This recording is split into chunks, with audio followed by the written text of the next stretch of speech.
Hello there, everyone. This is Dan Dix reporting for Press for Truth TV. Ever since the beginning of time, in every civilization that has ever existed, there have always been the rulers of the world who want to dominate and control every aspect of everyone's lives. From the Babylonians to the Egyptians to the Romans, right on up to the 20th and 21st century, this human desire to rule like gods has continued. When Adolf Hitler made his attempt at a complete power grab, the people of the world rose up and fought back and managed to stop his efforts. Out of the ashes of the Second World War, we saw the rise of the United Nations, whose goals are to achieve world peace through unity. This has led to the formation of the World Bank, the World Health Organization, the World Food Program, and the World Court. The current global elite have been accelerating their plan by implementation through stealth, by utilizing things like the education system, Hollywood, and the mainstream media to condition the people of the world into believing that unity, to the extent of a one-world government, is the only solution to our many problems. Under the guise of humanitarianism, the current elites of the world have set up global governing authorities such as Interpol, the International Criminal Police Organization, and the International Criminal Court. In fact, the ICC, along with AFRICOM, the American African Military Command, are currently positioning themselves for military intervention in the nations of Africa, all in the name of peace and security.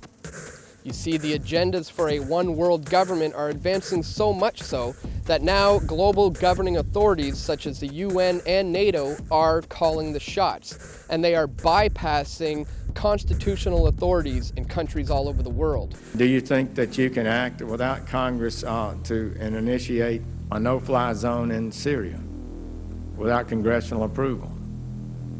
You know, again, our goal would be to seek international permission, and we would come to the Congress and inform you and determine how best to approach this, whether or not we would want to get permission from the Congress. I think those are issues we would have to discuss as we decide what to do here. Well, I'm almost breathless about that, because what I heard you say is we're going to seek international approval, and then we'll come and tell the Congress what we might do, and we might seek congressional approval. No, well, I want to just say to you, that's a big dish. Wouldn't you agree? You've served in the Congress. Yeah. Wouldn't you agree that that's would be pretty breathtaking to the average American? So would you like to clarify that? But I've also served with Republican presidents and Democratic presidents who has always reserved the right to defend this country if necessary. But before we do this, you would seek permission of the international authorities.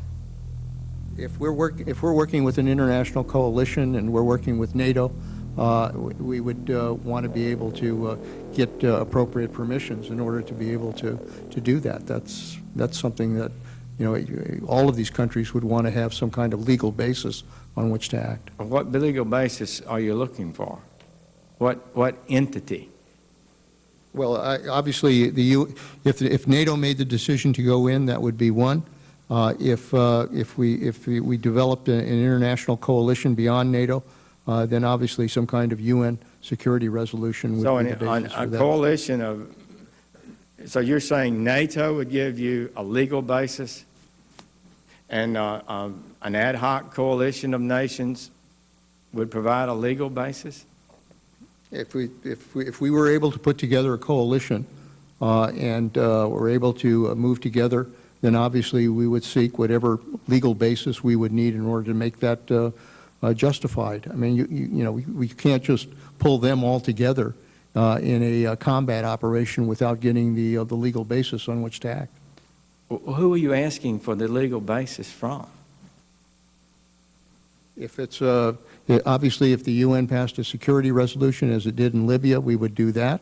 If NATO came together as we did in Bosnia, we would rely on that. So, you know, we have options here if we want to build the kind of international approach to dealing with the situation. Well, I'm for having an international support, but I'm really baffled by the idea that somehow an international assembly provides a legal basis for the United States military to be deployed in combat. I don't believe it's close to being correct. They provide no legal authority. The only legal authority that's required to deploy the United States military is the Congress and the President and the law and the Constitution. We are being led to believe that the U.S. military has intervened in countries like Afghanistan, Iraq, and Libya to bring them freedom and democracy. However, more and more people these days are beginning to see through the lies.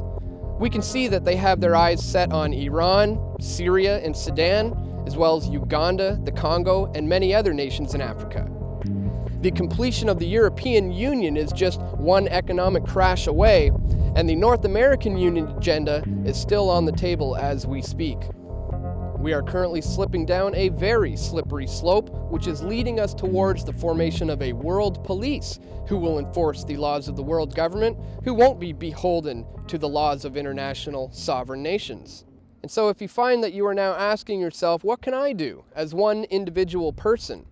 Well, it's important for you to know that this entire system is set up in a pyramidal structure which is destined to come crashing down one day. The only question is, what side will you have been on when it's all said and done? I know I, for one, am going to continue to expose wickedness in high places and to shed light on the deeds that are done in the dark.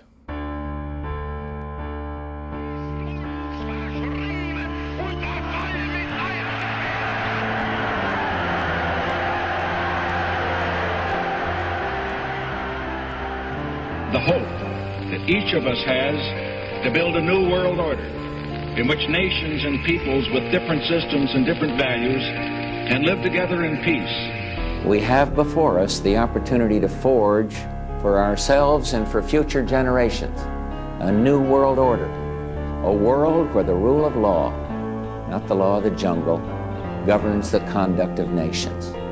Now we can see a new world coming into view.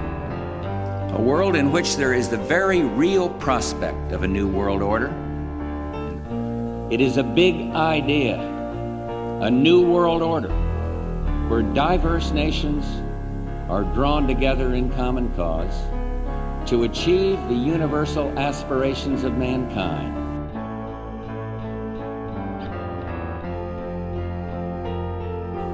Out of these troubled times, our fifth objective, a new world order, can emerge.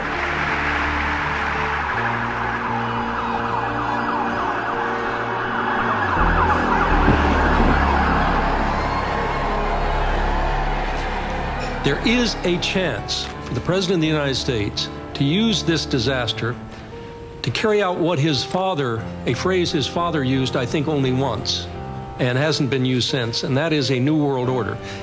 There's a need for a new world order.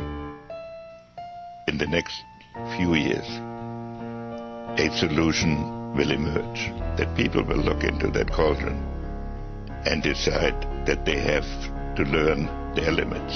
But I think that at the end of this administration, with all its turmoil, and at the beginning of the next, we might actually witness the creation of a new order.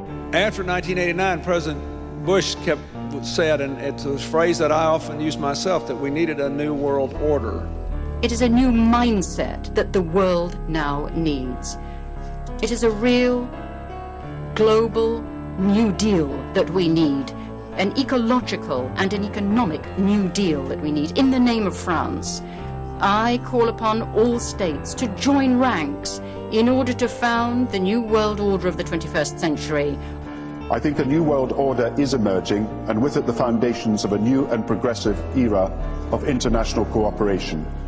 We need a world of shared global rules, founded on shared global values. When we are successful, and we will be, we have a real chance at this new world order, an order in which a credible United Nations can use its peacekeeping role to fulfill the promise and vision of the UN's founders.